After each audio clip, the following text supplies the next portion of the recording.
Good Saturday morning, everyone in YouTube land. Zaro and Disney here for our third installment of Plus and Minus.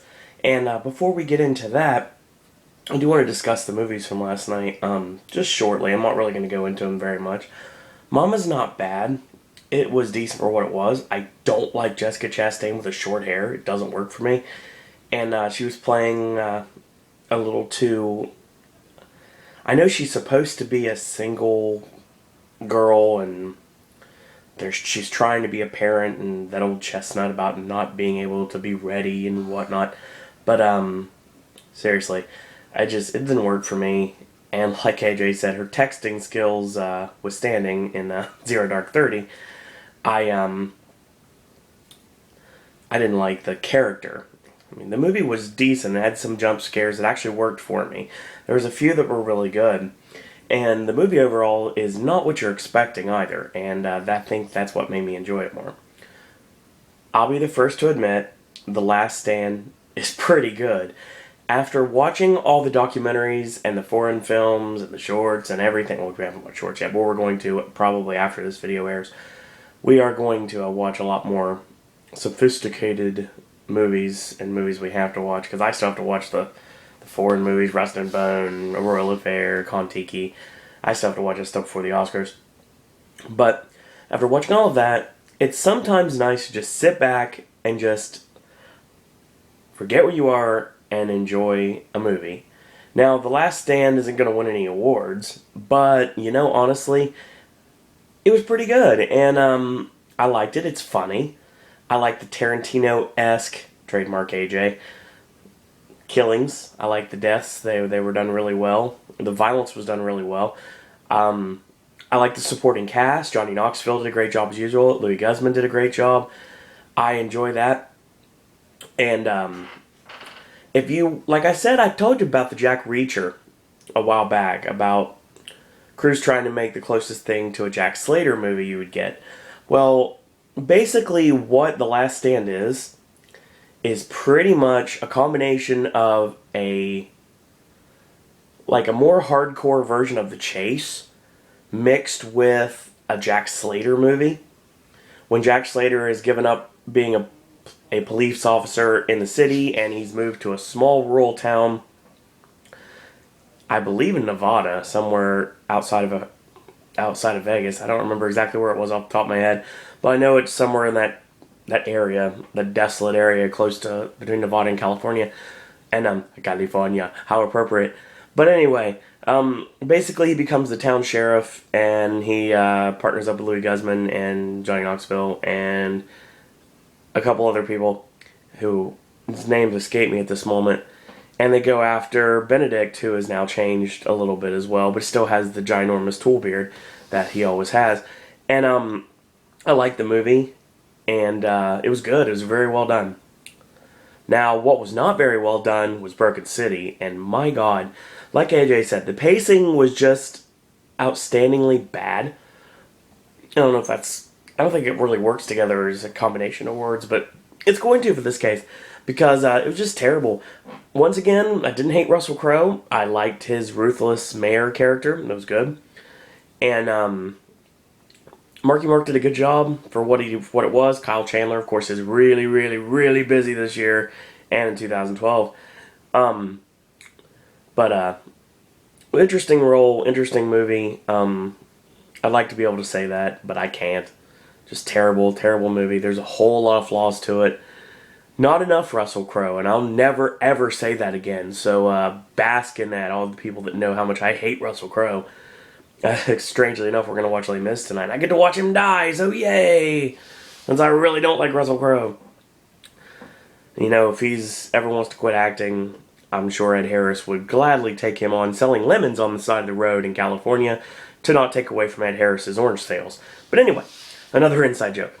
But those are the movies from last night. Went to McDonald's, didn't go to Long John's because it's a little chilly outside. Well, it was yesterday. It's went up like 20 degrees, so now it's basically a heat wave compared to yesterday. And by Tuesday, we'll be down to 19, so that's going to be wonderful. But luckily, with any luck, I only got to work 5 hours, then a B-dubs. So I really won't have to deal with that very much. And Monday I work all day, thanks to the change in my schedule, which is awesome. And 3 hours, people, honestly, I'll take it. I really will. As long as there's not an award show or The Apprentice or wrestling involved, or I don't have something planned with AJ, honestly, I'll take hours. I gladly will. And I'll take them from people. I don't care. I'm shameless when it comes to taking hours. But that's basically what I wanted to say about that, which is not my outro. It's kind of a roundabout way to get to it. And now we get into plus and minus. Plus and minus has been really interesting. We've had some fun lately. I mean, I had fun with Epcot, had fun with Universal Studios Florida, and now we're at Animal Kingdom. And Animal Kingdom is a park I don't frequent very often. Now, the first thing we're going to talk about real quick is I like how the bus system is. I'd like there to be some more buses. That'd be nice. Maybe some more frequency of buses. That's another thing I really don't mention. I'll mention in the Magic Kingdom video, which is coming up in a couple weeks. When it comes down to it, honestly, the frequency of buses and the size of buses is pretty bad. It's getting better. Like these new Mears coach buses that I was getting at the Magic Kingdom in December, pretty good. I like it. They're ginormous, luxury buses. They're not just the normal Disney transportation buses, so that's definitely a step in the right direction. A lot more of those would be needed because at the end of the night, when you're trying to leave, it could be any resort, but we'll go with value resorts, and value resorts are probably the biggest problem. The biggest offender when it comes to this problem. Art of Animation, Pop Century, and the All-Stars all have 9,000-mile lines once you leave the park. Well, when the park actually closes, and maybe an hour or 2 hours after the park closes.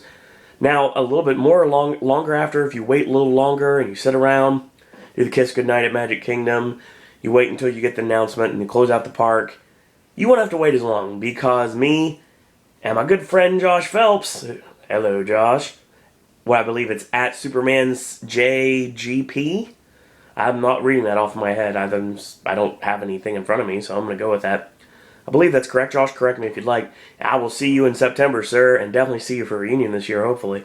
But we actually just bombed out in a place, had to go back to the same resort, and when it came down to it, honestly, we were the only ones on the bus, and that was awesome. I was only waiting about an extra 45 minutes than you would normally.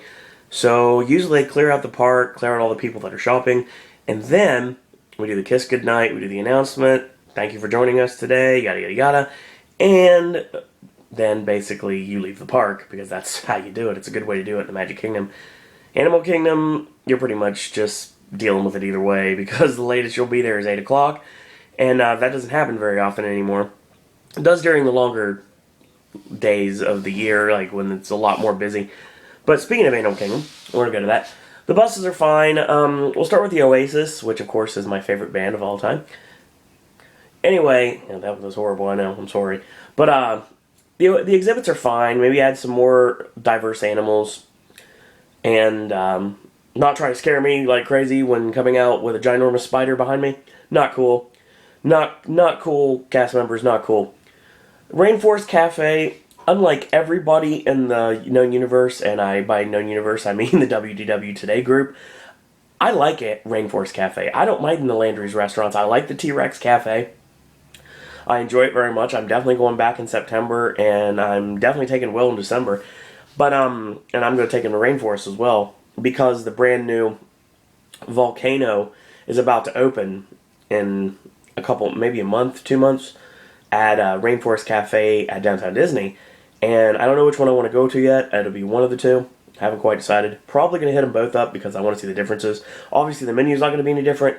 And I definitely want another Icy, because those were really awesome, and that was really cool. So Rainforest I got no problems with. Rainforest is actually one of my best kept secrets, because if you walk through the gift shop and you walk outside, there is a turnstile that a cast member is waiting at, and you can bypass the front of the park and just basically get right into headed towards Discovery Island. So that's a little tip if you don't want to walk through all the foliage. That's such a weird word, isn't it? Walk through all the paths and everything. You're going to have to walk that a little bit, but you bypass most of it when you walk that way, and that's pretty awesome. Now, Discovery Island I'm fine with. It's tough to be a bug. Scares a couple people, but it's alright. You could put another thing in the Tree of Life if you really wanted to, And maybe if you want, you can. But honestly, I think Tough to Be a Bug's fine. Maybe change up the show a little bit. The trails are fine. Everything's okay. I don't mind the restaurants in Discovery Island. I've never been to Flame Tree or Pizzafari because of the menu. Maybe add some more diverse menu items, and by diverse menu items, in my language, that means food Dustin can eat. I don't know who Dustin is. I mean, honestly, yeah. So food that Sir Owen can eat would be amazing. I don't know. I mean, people named Dustin, people named Jason, people named Tony, people named Todd or Tucker, and whoa, no, not safe for work if I continue that. Rest in peace, George Carlin. But basically, just food that I can eat. And honestly, when it comes down to it, it doesn't really help that Flame Tree Barbecue is a barbecue joint that I can't frequent. I don't like that. So we'll do something about that. Pizzafari is fine, just another counter service Disney pizza restaurant, which is a bad thing. I would try to get a better chef to make not Disney pizza. I think Disney pizza should be eliminated, and I think the people that are on Cruise Line do it right. And like I said, I got really addicted to that barbecue chicken pizza at Luigi's on the Disney Fantasy, and I can't wait to have it again. And I even had it at meals as my appetizer. That was awesome. Thank you, Benny. You are an awesome, awesome waiter. But anyway, when it comes down to it, I think that the pizza can be changed, and I think everyone would be appreciative of having real pizza and real good pizza, so you don't have to call Flippers, or you don't have to, and I tried to, and they didn't deliver to Disney property, and that's not cool, Flippers. Very not cool. You need to figure out a way to deliver to Lake Buena Vista. But I might try that again sometime. Maybe I can get one of the WDW Today group to go in halvesies on me with a pizza so I can try the amazing Flippers pizza sometime for reunion this year. So, fingers crossed on that one. Now Camp Mini Mickey is about to be eliminated, so we're going to go ahead and make that elimination, and we're going to go into the world of one of the most overrated movies of all time, which is Avatar. Now, the Pandora area will work. Now, it won't work for an elongated amount of time because there's not enough fans of the movie to push this, and Jimmy C is very, very controlling, as the Disney Imagineers have already found out, especially Joe Rohde. But when it comes down to it, this area could work. I mean, maybe, I don't know if there's going to be a specialty drink like we have at the Wizarding World of Harry Potter, which is basically what Avatar is. It's basically competing against Harry Potter, because it's pretty much a theme park within a theme park that's not a theme park within a theme park, if that makes any sense. Wow, did I just blow your mind? Anyway, so we get rid of the Festival of the Lion King. We move it all the way to Africa, and I'll get to that in a minute. So, Camp Mini Mickey, done the party, it's gone. Now we're going to focus on Pandora. We have characters, we have the world of Pandora. I hear this flatboat ride that maybe go around the area that introduce you to the world of Pandora, maybe a dark ride of some sorts. That works. And like a Soarin'-esque flight over Pandora, that works. Maybe some sort of a mini roller coaster, that'd be nice. That works, because Animal Kingdom, by and large, does not have enough attractions. And I'll get to that when we get to the rest of the park. We're already 13 minutes in, and we have not really discussed the park yet. Excuse me. But, so that's Pandora. I don't know if there's a specialty drink, maybe some sort of a blue concoction. I don't know what it would be. Maybe something that, like, smokes. I don't remember much about Avatar, and I don't really want to. So, the flying, I have no problems with that. That'll work. There's a dark ride. That'll work. A flat ride. That'll work. That'll be good for now. Now, Africa, of course, you have the trails, and you have the Kilimanjaro Safari. Kilimanjaro Safari is amazing. It's basically like you're going through a zoo, but it's a really, really cool zoo and a really awesome place. And obviously you're traveling in the back of a Jeep, which is awesome. I like how they killed the storyline with Big Red, because it made a lot of kids really scared and cry, because I dealt with a lot of them many years ago. But Kilimanjaro Safari is awesome. I mean, if anything, make it longer. I have no problems with that. Make some sort of a walking area. I don't know if that would actually work, but make it like you would get off the Jeep at some points and walk around and get even closer to the animals.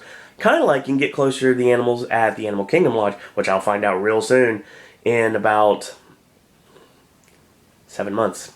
Yes, that's going to be awesome. I cannot wait to go to Animal Kingdom Lodge. It's going to be awesome because I've never been there. I've never even been there, period. Never walked there, never took a bus there. I don't know how you could walk there, but never been there, period.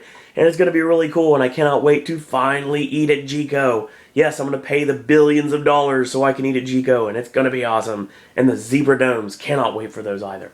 Now, especially because they can be delivered to my stateroom. Or my room in this case. My villa. Yeah, that sounds great. Now, Africa, of course, will bring in a Festival of the Lion King when it reopens. I guess you're just going to have to build a structure. That'll be fine. And you got Tusker House is okay. All the quick service spots are alright. Now, Rafiki's Planet Watch is pretty much just nothing. Can't really do anything with it. Now, there's two things you can do. Either A, you can knock out Planet Watch, like get rid of it completely, 100% completely. Because we have the conservation mantra in the entire parks. So we don't really need Rafiki's Planet Watch. There's really nothing you can do there. Take the animals and move them to a different area. Maybe make the Discovery Island a little bit bigger, like give them a little spot there. Get rid of the Planet Watch completely. And you have the train, so the train can stay, but take the animals, move them out, and I think that if you want to bring in an animal that is not seen, how about pandas? There's been rumors about pandas being brought in from China at Animal Kingdom for years, and I think this might be the perfect time to actually do it, and it'll basically make the area new again, and that's always a good thing. That's the thing about plus and minus, being able to plus it up, and that's exactly what we're doing. We're bringing in pandas. Maybe some kids rides, possibly. Make that a kids area, and if you want to do Camp Mini Mickey, there you go, boom, move it to the Planet Watch. That'll work really well. And you can have like a petting zoo, you can do, which is the affection station basically, and pretty much just make it a kids area. So that would work really well. We're going to Asia, and this is of course the area that most people spend the most time in, and that would be basically the first is Flights of Wonder. Now, I'm a big fan of Flights of Wonder. I know if you're not a bird fan, it still works because it's really funny. I really enjoy it. And I enjoy the actors that are involved in it. The Maharaja Jungle Trek is fine. Everest is incredible. Fix Disco Yeti is my only thing I can say. Fix Disco Yeti. And if you can do that, I mean, Everest is flawless. I mean, the queue is incredible. I wish more people could actually go through the queue because the queue has so many small things that people just miss when they're walking at a brisk pace trying to get past it to try to get on the ride. And of course the single rider line totally cuts that out, so it's not the same whether you go and stand by Fast Pass or single rider. I love the single rider line personally because I go by myself every year, but when it comes down to it, you miss a lot of the small intricacies, and I really wish I could see them more often. I've seen them before, but I wish I could just stand back, take pictures, kind of like Tower of Terror. I'd like to sit back, take pictures of the foyer, and basically just walk around in there and not have to worry about going to the library to start the ride. But we'll talk about the studios in a couple weeks anyway. I think it might be 3 weeks from now. I haven't quite decided yet. I don't even know what next week is, but I'll tell you at the end of the video. Kali River Rapids is fine. I don't like getting wet unless I have a poncho on, but Kali River Rapids is good. I would make it a little longer because it's not as long as Grizzly River Rapids at DCA, and I like the theming better at Animal Kingdom, but I think the ride is better at DCA, and I think they need to tweak that a bit, make it a little different. Yak and Yeti's fine. I mean, it's not my cup of tea, but I know people like it. So we'll go to the other edge of the park. Yay! And we're going to Bulldoze Dino Land. Yeah, that's right. Get rid of it, finally. No. Actually, I do have some ideas for Dino Land. Dinosaur can stay. Felicia Rashad, shout out. But, Dino Land can stay. It does have a place. It's probably at Six Flags or at your local amusement park. Actually, Camden Park works really well for Dino Land. But, Primeval Hurl, I mean, do something with it. Honestly, do something with it. Fix it or get rid of it. Because it has so many problems. It breaks down all the time. And you just do something with it. I mean, a Wild Mouse coaster does work. Just doesn't work very well here. Now, the best, personally, my favorite show on property, and it's not just because my boy Robbie's involved in it, is Finding Nemo the Musical. And I love Finding Nemo the Musical. It's incredible. It's the Theater of the Wild, right before you get to Dino Land. It's like basically you walk out and you see the ginormous building and you're heading toward Chester and Hester's. And you basically get in line there, and Finding Nemo the Musical is absolutely outstanding. Thank you, Matt. And I will see you reunion this year, sir. But when it comes down to it, I bought the soundtrack. I love it so much. Nemo is amazing. And I love all the characters, and the fact that the script and everything was redone by the people that did Avenue Q, which I really like very much, makes it even better. And Nemo the Musical, stay. I don't care what you do with the area. Just keep it. It's awesome.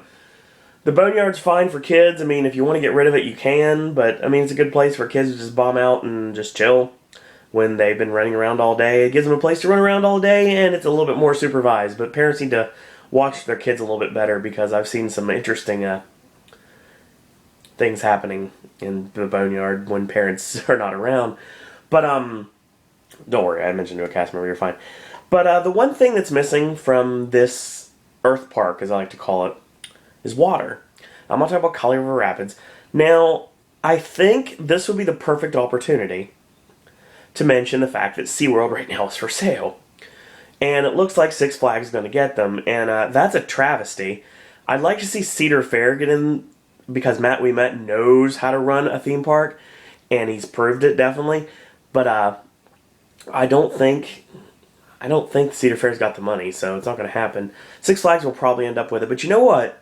In a perfect world, if Walt Disney World could buy the SeaWorld and Busch Gardens parks, number one, we definitely have to do this. This is the only way this would work, honestly. Otherwise, you just have to Disneyfy it, and that'd be fine. Pocahontas worked really well. Really, really well. And the Force Friends show, that of course I've faded completely because I don't like the ginormous snake at the end. But Pocahontas works really well in the parks, and she fits really well with the mantra of Animal Kingdom.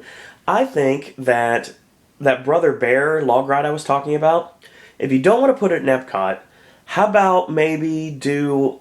Actually, no, I got a better idea that I just thought off the top of my head. You know the Davy Crockett Explorer canoes at Disneyland? Why don't you take that concept, change it around a little bit, and bring it to a Pocahontas-themed area of Animal Kingdom? I think that would work really well. You put them on Discovery River in a small area, and you let people, like, paddle canoes. It'd be awesome. Now, granted, this is just to add more to Animal Kingdom. There's a couple things that I was thinking about. Now, of course, if we're in the perfect world, we get rid of Dinoland completely, except for Finding Nemo the Musical, which I would move to another area in the park. But there's really no area for it. I mean, if you really want to go that direction, I already got rid of the Nemo characters at the Seas at Epcot. So I could get rid of Finding Nemo the Musical at Epcot and maybe move it to another park, possibly? Maybe a park that's known for movies, possibly? And an area that really, really needs to be used? Let me think about that. And I'll give you some time to think about that, because we're about 23 minutes in right now. And I want to thank you guys for enjoying Animal Kingdom's Plus and Minus. One more thing, bring back the Donald Duck orange juice bars. Those things were my godsend several years ago. I want them back. And more locations for frozen lemonade in the parks, and more non-alcoholic frozen beverages in the parks, because it's always hot and humid in Animal Kingdom. There's barely any shade, a lot more than there used to be. But I need a frozen drink, and I don't drink alcohol. So a frozen drink would be awesome. But there's my plus and minus for the week. You know what? I think I'm going to do something else next week. Next week, our plus and minus, I spoke about it slightly earlier, and that was a little foreshadowing, folks. Next week, we travel to SeaWorld Orlando, and we see what we can do with what different places could buy the parks. A SeaWorld Orlando may be ran by Six Flags, a SeaWorld Orlando ran by Disney, a SeaWorld Orlando ran by Universal. And that will be what we tackle next week in Plus and Minus. And until tomorrow, that's all I got to say about that.